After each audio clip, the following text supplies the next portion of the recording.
All right, Ole Miss and South Carolina. We got Ole Miss 9.5-point road favorites, 53 the total.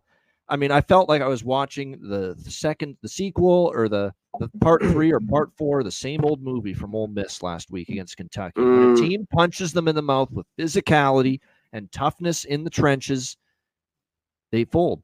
They can't deal with it. And that's exactly what happened. Kentucky was just tougher in the trenches, more physical. Their D-line beat up Jackson Dart. Their D-line owned the pass rush, got home. They kept Ole Miss's run game in check. And then on the flip side, Ole Miss's defensive line, I thought actually the defense played actually a solid game for Ole Miss. It was actually the offense that let them down, and the Kentucky defense just dominated. The bigger matchup advantage was Kentucky's defensive line versus Ole Miss's offensive line. It was dominance by Kentucky. They could not let, other than that quick scripted opening drive where they went bing, bang, boom, right down the field, they didn't do anything after that, Ole Miss. But credit to Kentucky for that big win. And then Ole Miss, like I said, same old shit. Same old thing under Lane Kiffin. Toughness and physicality, and they can get got by teams that can bring that at them. And Kentucky did that last week in that game. But now they're in a bounce-back spot.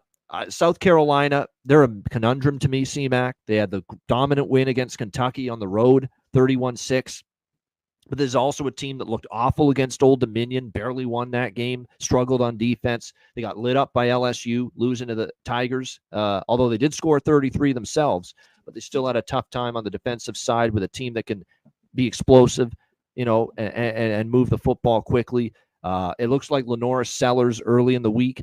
He didn't play against Akron. Robbie Ashford played, and he played well against Akron, but that's Akron. I've seen enough Robbie Ashford going back to Auburn saying that I'm concerned right now about him going up against this Ole Miss team. South Carolina, I don't fully trust them here. It feels like a bounce back spot for Ole Miss.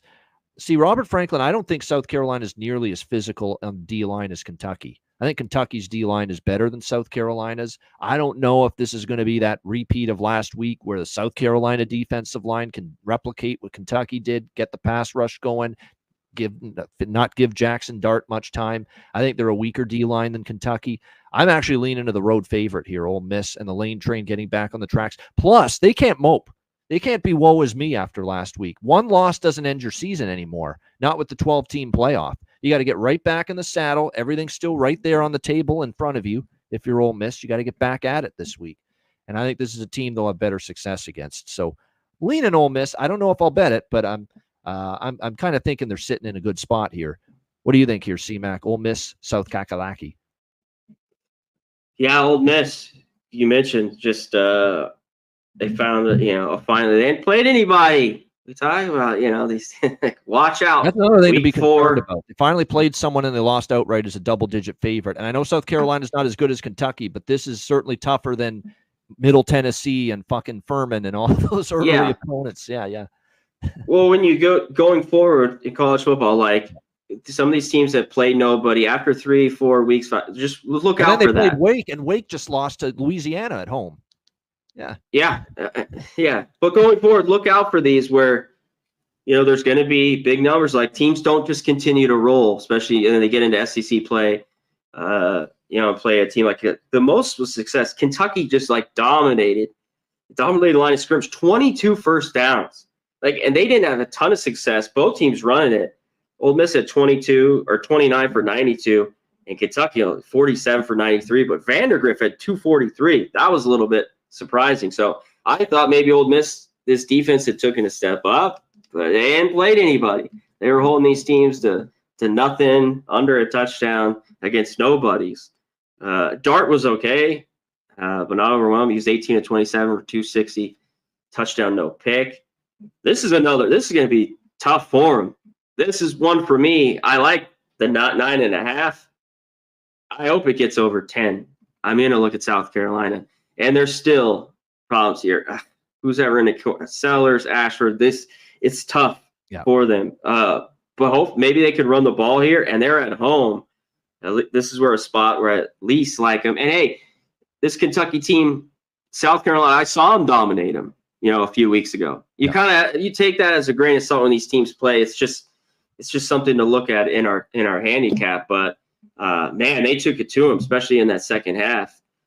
So I think this game could be close. I think this is a game Ole Miss could win. And this has been a kind of a trouble spot. They played last year. Ole Miss was at home.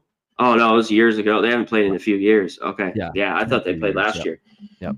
I thought they played last year. I thought I remember that. But, yeah, South Carolina, I think, man, I like them here. I like this dog at home. I want 10, but I'm interested in them already. I think this could be another one. We'll see.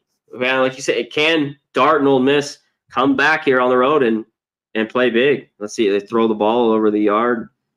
I don't know. Can't have woe is me attitude. If you bounce back here and you win some more games and you beat some other good teams in the conference later on, you're still in the playoff conversation. Yeah, and this is where Lane Kiffin's been good. Real quick. The bigger games, that was a big game, and that was a huge win. Kentucky hadn't beat them in a ton of years and on the road. This is whatever, 1978. But usually these are the games Lane Kiffin comes back. And if you like Ole Miss, he won't let the gas pedal if he's winning big. That's for sure. No doubt. That's an interesting game, though, coming up. No doubt on Saturday. That's definitely one game, too. South Carolina correlates with under. Ole Miss correlates with over as far as that side and total in that game.